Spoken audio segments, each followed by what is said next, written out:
Hi geniuses, welcome to the channel Science Wizard Pooja Ranjan. This channel is all about the science subject of classes 6th, 7th, 8th, 9th and 10th physics and chemistry.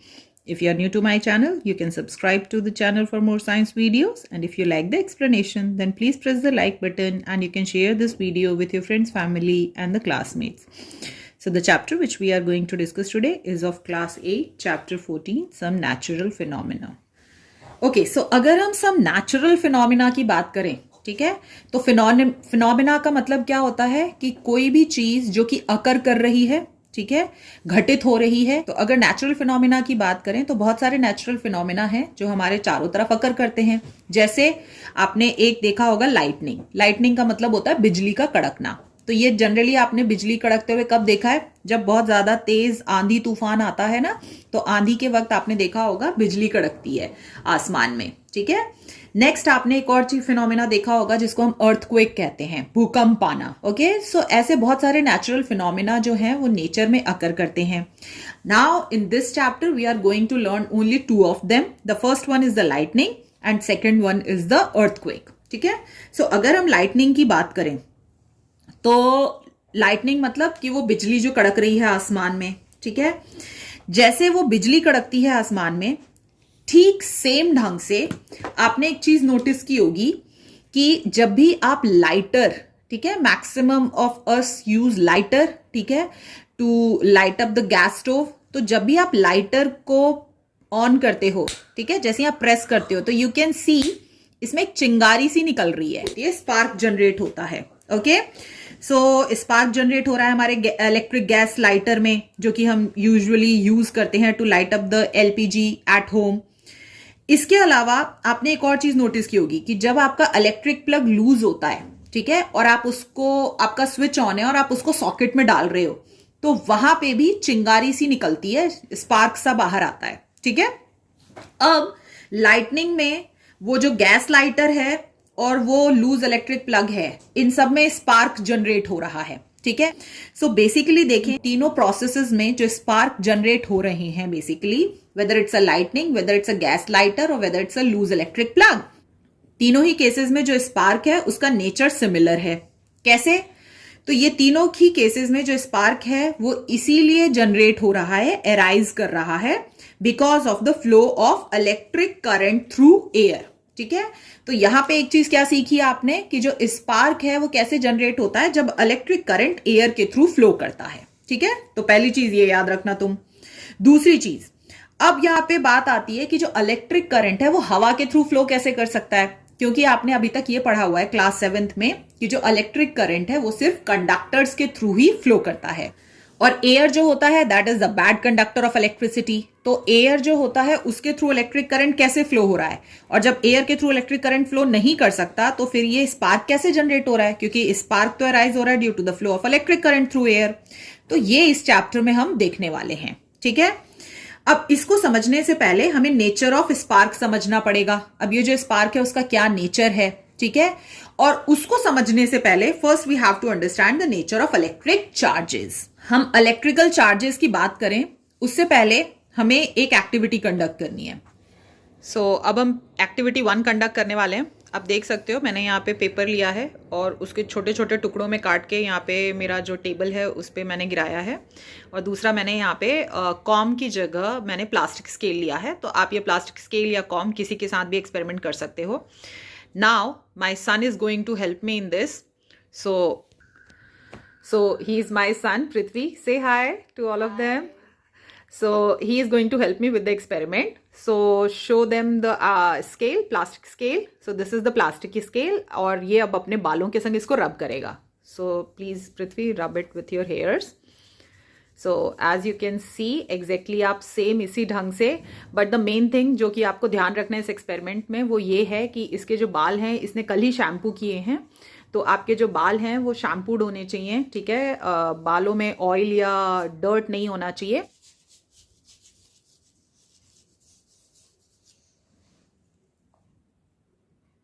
Can you see? देखो ऐसे ही रब करके जब आप अपना plastic scale लेके आओगे तो ये ऐसे अट्रैक्ट होगा। ओके, सो यहाँ पे अगर कोई चीज किसी के संग अट्रैक्ट हो रही है तो इसका मतलब क्या है, वहां पे कोई ना कोई फोर्स काम कर रहा है. So what is that force, we are going to learn. दूसरा एक्सपेरिमेंट आपकी बुक में ये दिया हुआ है कि आपको एक बलून लेना है, ठीक है, उसको इन्फ्लेट कर लो, फुला लो, और बलून को इन्फ्लेट करके उसको क्या करना है, आपको एक वॉल के पास लेके जाना है और कोशिश करो कि वो बलून उस वॉल से चिपक जाए. तो आप नोटिस करोगे कि बलून को कितना भी आप वॉल में चिपका रहे हो, जैसे ही आप हाथ हटाते हो वो नीचे गिर जाता है. फिर क्या करना है, आपको उस बलून को अपने बालों के संग रब करना है. बालों के संग थोड़ी देर रब करने के बाद जैसे ही आप बलून को वॉल के पास ले जाओगे और हाथ हटा लोगे तो भी बलून जो है वो वॉल से चिपका रहेगा. ऐसा कैसे हो गया magic? Now the third experiment which you have to do is here. आपको 2 बलून्स लेने हैं, दोनों बलून्स को अपने हेयर्स के दोनों साइड्स में रख के रब करना है और उनको हैंग कर देना है. तो जैसे ही आप दोनों बलून्स को हेयर के दोनों साइड्स में रख के रब करोगे और उनको हैंग करोगे तो आप देखोगे कि वो दोनों बलून्स जो हैं वो एक दूसरे से रिपेल हो रहे हैं. ठीक है ना. अब यहां पे before rubbing the comb with your hairs, okay, आप पेपर पीस के पास लेके आओगे कॉम्ब को तो वो पेपर अट्रैक्ट नहीं करता. सेम यहां पे भी देखा हमने और इसमें भी. तो रब करने के बाद ऐसा क्या जनरेट हो जाता है ऑब्जेक्ट में कि वो एक दूसरे को रिपेल कर रहे हैं या अट्रैक्ट कर रहे हैं. तो पहले केस में जो है वो अट्रैक्शन हो रहा है, पेपर अट्रैक्ट हो रहा है कॉम्ब से. दूसरे केस में भी जब रब किया आपने तो देखा कि जो बलून है वो अट्रैक्ट हो रहा है वॉल से. और तीसरे केस में आपने देखा कि जब 2 बलून्स को हेयर्स के संग रब करके एक दूसरे के पास लाते हैं तो जो 2 बलून है एक दूसरे को रिपेल कर रहे हैं. तो ये अट्रैक्शन और रिपल्शन हो क्यों रहा है? तो द मोस्ट इंपॉर्टेंट थिंग जो आपको याद रखनी है कि जब भी आप किसी 2 ऑब्जेक्ट्स को रब करते हैं, कोई भी 2 ऑब्जेक्ट्स जब रब होते हैं एक दूसरे के साथ, यहां पे जो हमने ऑब्जेक्ट्स लिए हैं वो कॉम्ब और बलून हैं. तो बेसिकली रब करने से उनके ऊपर इलेक्ट्रिकल चार्ज डेवलप हो जाता है. ठीक है, मतलब जो ऑब्जेक्ट्स हैं वो इलेक्ट्रिकली चार्ज्ड हो जाते हैं.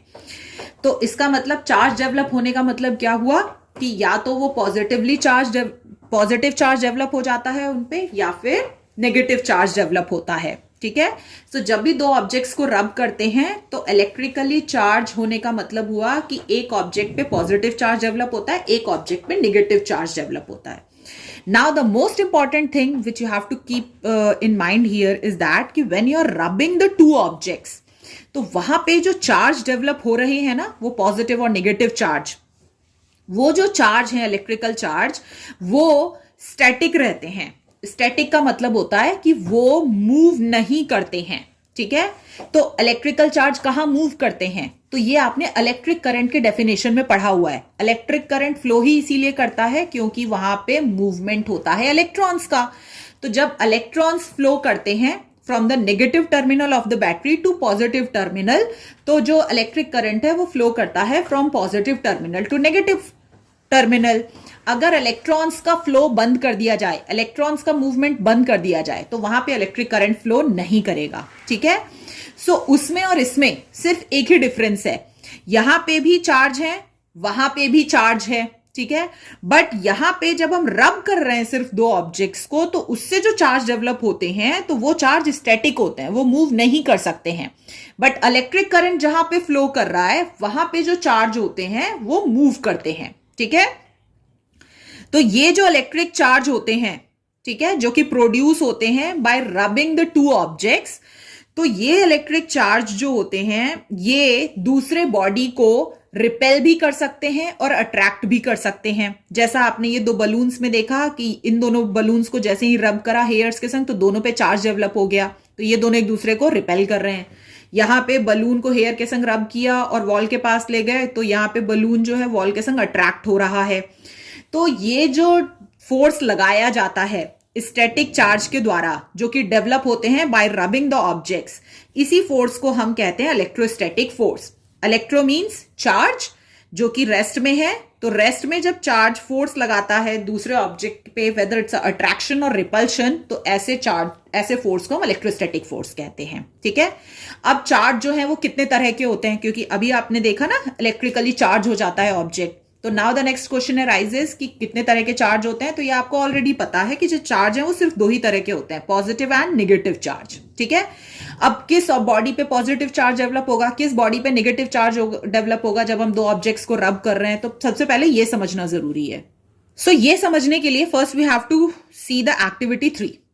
तो यहाँ पे उसने क्या किया, यहाँ पे उसने एक पीवीसी रॉड लिया है, ठीक है, या फिर आप कोई स्ट्राइप भी ले सकते हैं, आप प्लास्टिक स्ट्रॉ यूज कर सकते हैं, कॉम यूज कर सकते हैं, प्लास्टिक स्केल यूज कर सकते हैं, whatever you are having. आपको रब करना है, प्लास्टिक स्केल सब जगह मिल जाएगा, सबके घर में मिल जाएगा, तो इसीलिए मैं प्लास्टिक स्केल का एग्जाम्पल ले रही हूं। तो रब करो प्लास्टिक स्केल को विथ वूल। तो अभी सबकी वूलन कैप बाहर होगी, ठीक है, आपके स्वेटर्स बाहर होंगे, तो प्लास्टिक स्केल लेके अपने जो वूलन स्वेटर है या वूलन कैप है उसके संग रब करो, ठीक है, और उसको हैंग कर दो with a thread. So as you can see, कोई भी स्टिक ले लो या फिर कोई भी कील जो होती है वहां से एक थ्रेड जो है उससे ये जो प्लास्टिक स्केल है आपका या पीवीसी रॉड जो भी आपने लिया है उसको अपने वुलन कैप के संग रब करके उसको ऐसे हैंग करना है, as you are seeing here in the figure, ठीक है। अब आपको दूसरा सेम रॉड लेना है, ठीक है, और उस सेम रॉड को सेम वे में रब करना है और उसको फिर उस रॉड के पास लेके आना है जो पहले से सस्पेंडेड है, मतलब हैंग हुआ रखा है, ठीक है। सो अब मैंने पहले एक प्लास्टिक स्केल लिया, दूसरा प्लास्टिक स्केल लिया। पहले प्लास्टिक स्केल को मैंने क्या किया, आपके वूल के संग रब करके, वूलन कैप के संग रब करके हैंग कर दिया, और दूसरा प्लास्टिक स्केल लिया, उसको फिर वूलन कैप के संग रब किया, और जैसे ही मैं इसको इसके पास लेके आऊंगी पहले वाले रॉड के पास, तो मैं ये देखूंगी कि ये दोनों रिपल्शन कर रहे हैं। रिपल्शन का मतलब क्या है, एक दूसरे से दूर भाग रहे हैं। अब यहां पर ऐसा क्या हो गया, रब करने के बाद, रब करने से पहले तो ऐसा कुछ नहीं कर रहे थे। एक और एक्सपेरिमेंट करते हैं। अब दूसरे एक्सपेरिमेंट में आपको एक ग्लास रॉड लेना है, ठीक है, उसको रब करना है सिल्क के साथ और फिर उसको लेके आना है नियर द पीवीसी रॉड। सो दूसरे केस में हम क्या कर रहे हैं कि हम यहाँ पे पीवीसी रॉड ले रहे हैं। अब ये जो पीवीसी रॉड है ये चार्ज्ड है। अब इस पीवीसी रॉड को चार्ज कैसे किया है हमने, एग्जैक्टली वैसे जैसा पहले एक्सपेरिमेंट में किया था। क्या किया था, इसको चार्ज करने के लिए हमने वूल के संग रब किया था। तो यहाँ पे भी हम पीवीसी रॉड को वूल के संग रब कर देंगे तो इस पे चार्ज डेवलप हो जाएगा, ठीक है। अब पहले एक्सपेरिमेंट में तो हमने क्या किया था, दूसरा भी पीवीसी रॉड ही लिया था और उसको वूल के संग रब करके पास लेके आए थे, तो देखा रिपल्शन हो गया। इस केस में हम क्या करेंगे, यहाँ पे अब हम दूसरा रॉड जो है वो पीवीसी रॉड नहीं लेंगे, यहाँ पे हम दूसरा रॉड ग्लास रॉड ले रहे हैं, मतलब कि ये दूसरे मटेरियल से बना हुआ है, ठीक है, और इसको हम दूसरे मटेरियल के क्लॉथ के संग रब कर रहे हैं। तो ग्लास रॉड को अब मैं रब कर रही हूं सिल्क के साथ। तो जब मैं ग्लास रॉड को सिल्क के साथ रब करूंगी और जैसे ही इसको पास लेके आऊंगी इसके, तो मैं देखूंगी कि यहां पे एक दूसरे को अट्रैक्ट कर रहे हैं, ठीक है। और तीसरे एक्सपेरिमेंट में मैंने फिर यहां पे जो सस्पेंड किया है वो ग्लास रॉड जो है उसको सिल्क के संग रब करा और फिर से दूसरा ग्लास रॉड भी लिया, दूसरा भी मैंने ग्लास रॉड ही लिया और उसको भी सिल्क के संग रब किया। और फिर जब इन दोनों को पास लेके आई तो देख रही हूं यहां पे फिर से रिपल्शन हो रहा है। पहले केस में रिपल्शन, तीसरे केस में रिपल्शन, दूसरे केस में अट्रैक्शन। अब डिफरेंस क्या है, क्यों यहां रिपल्शन हो रहा है और क्यों यहां पे अट्रैक्शन हो रहा है, ठीक है, ये समझते हैं। सो देखो, पहली चीज जो ये बहुत इजी है समझना कि जो पीवीसी है, ठीक है, पॉलीविनाइल क्लोराइड जो रॉड है ये प्लास्टिक से बनता है, ठीक है, और जो ग्लास रॉड है ये ग्लास से बनता है। तो प्लास्टिक और ग्लास जो है दोनों अलग अलग मटेरियल हैं, ठीक है, they are not of the same type. So जब आप दो अलग मटेरियल्स को रब करते हैं तो उन दोनों पे जो चार्ज डेवलप होंगे ना वो भी अलग अलग होंगे।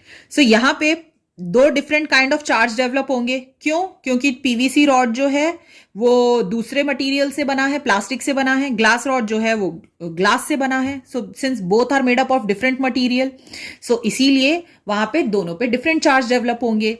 दूसरी चीज, पीवीसी रॉड को आप रब कर रहे हो वूल के साथ, ग्लास रॉड को रब कर रहे हो सिल्क के साथ, दोनों को रब भी जिसके संग कर रहे हो वो भी ऑब्जेक्ट अलग अलग हैं। सो इसका मतलब ये हुआ कि जो डिफरेंट ऑब्जेक्ट्स होते हैं जब उनको रब करते हैं अलग अलग ऑब्जेक्ट के संग तो डिफरेंट ऑब्जेक्ट्स पे different type of charge develop होते हैं, ओके। अब जो बेंजामिन फ्रैंकलिन थे वो साइंटिस्ट ऑफ 18th सेंचुरी, उन्होंने स्पेसिफिक नेम दिए इन चार्जेस को, ठीक है, क्योंकि अब जब ऑब्जेक्ट को रब कर रहे हैं तो उन पे चार्ज डेवलप हो रहे हैं, तो अब किस ऑब्जेक्ट पे कौन सा चार्ज डेवलप हो रहा है उसको क्या नाम दें। सो उन्होंने बोला कि जो चार्ज है ग्लास रॉड पे उसको हम पॉजिटिव चार्ज बोलेंगे और जो चार्ज है ऑन द पीवीसी रॉड उसको उन्होंने निगेटिव चार्ज बोला, ठीक है। अब जो ग्लास रॉड है, क्योंकि वो ग्लास से बना है और उसको आप सिल्क के संग रब कर रहे हो, तो इसीलिए उस पर पॉजिटिव चार्ज डेवलप हो गया। और जो पीवीसी रॉड है उसको आपने वूल के संग रब किया है, तो इसीलिए पीवीसी रॉड पे निगेटिव चार्ज डेवलप हो गया। सो फाइनली हम ये कह सकते हैं कि हमारे पास दो तरह के चार्ज होते हैं, सिर्फ एक पॉजिटिव और एक निगेटिव। तो जब भी किसी दो ऑब्जेक्ट्स को रब करते हैं तो वहां पे पॉजिटिव चार्ज डेवलप होता है और उस पर निगेटिव चार्ज डेवलप होता है। Now the next question arises कि ठीक है, चार्ज तो डेवलप हो रहा है, बट रिपल्शन कहां हो रहा है और अट्रैक्शन कहां होगा। तो आपने देखा इस एक्सपेरिमेंट में कि पहले और तीसरे केस में रिपल्शन हो रहा है, देखो यहां रिपल्शन हो रहा है, ठीक है, और दूसरे केस में यहां अट्रैक्शन हो रहा है। चार्ज तो इस वाले पे भी है, इस वाले पे भी है, सब दो, हर तीनों ही केस में दोनों दोनों रॉड्स पे चार्ज है। तो एक में, दो में रिपल्शन और एक में अट्रैक्शन क्यों? सो इसके लिए आपको यहां पे ये ध्यान रखना पड़ेगा कि जब भी दो नेगेटिवली चार्ज ऑब्जेक्ट एक दूसरे के पास लाए जाएंगे तो वो हमेशा एक दूसरे को रिपेल करेंगे। मतलब कि जो सिमिलर चार्ज ऑब्जेक्ट होते हैं, वेदर इट्स अब दो नेगेटिव हो या दो पॉजिटिव हो, ठीक है, दो पॉजिटिव होंगे तो भी रिपेल करेंगे, दो नेगेटिव होंगे तो भी रिपेल करेंगे, क्योंकि सिमिलर चार्ज रिपेल करते हैं। अगर हम अपोजिट चार्जेस की बात करते हैं, अपोजिट का मतलब होता है पॉजिटिव और नेगेटिव, तो भले पॉजिटिव और नेगेटिव हो या नेगेटिव और पॉजिटिव हो, अगर दोनों अपोजिट हैं तो वो हमेशा एक दूसरे को अट्रैक्ट करेंगे। तो अब देख लेते हैं कि वहां पे ग्लास रॉड एक में अट्रैक्शन और दो में रिपल्शन क्यों कर रहे हैं। तो अगर आप देखोगे तो पहले केस में जो पीवीसी रॉड था उसको हमने रब किया था वूल के संग, और ये भी पीवीसी ही रॉड है, इसको भी रब किया है वूल के संग, तो ऑब्वियस है दोनों पे सेम चार्ज डेवलप होगा, नेगेटिव और नेगेटिव, तो सेम चार्ज एक दूसरे को रिपेल करेंगे, इसलिए यहां रिपल्शन हो रहा है। अगर तीसरे केस में देखें तो यहां पे ये ग्लास रॉड लिया है, इसको हमने रब किया सिल्क के संग, यहां पे भी ग्लास रॉड लिया है, इसको रब किया सिल्क के संग, तो दोनों पे सेम ही चार्ज डेवलप होगा, क्योंकि दोनों रॉड्स एक ही मटेरियल के बने हुए हैं और दोनों को एक ही मटेरियल के साथ रब भी कर रहे हैं। तो इस पे भी पॉजिटिव, इस पे भी पॉजिटिव, इसलिए दोनों एक दूसरे को रिपेल कर रहे हैं। बट अगर सेकेंड केस में देखें तो एक हमने पीवीसी रॉड लिया है, एक हमने ग्लास रॉड लिया है। पीवीसी रॉड को रब किया है हमने वूल के संग, ग्लास रॉड को रब किया सिल्क के संग। तो जैसे ही ग्लास रॉड को सिल्क के संग रब करते हैं तो पॉजिटिव चार्ज आता है उस पे, और यहां आपने देखा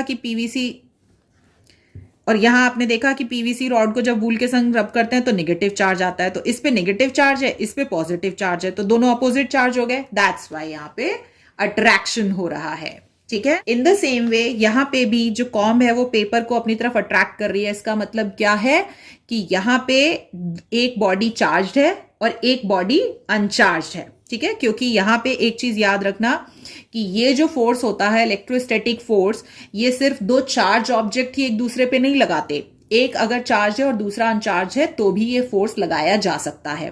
तो यहां पे अब हम पेपर को अनचार्ज क्यों बोल रहे हैं? क्योंकि पेपर को हमने किसी भी चीज के संग रब नहीं किया है, तो जब तक किसी भी ऑब्जेक्ट को आप रब नहीं करेंगे उस पर कोई चार्ज डेवलप नहीं होगा। So that's why your paper is अनचार्ज, और यहां पे आपका जो कॉम्ब है वो चार्ज है। तो जब चार्ज ऑब्जेक्ट अनचार्ज ऑब्जेक्ट के पास लाएंगे तो वहां पे हमेशा अट्रैक्शन होगा।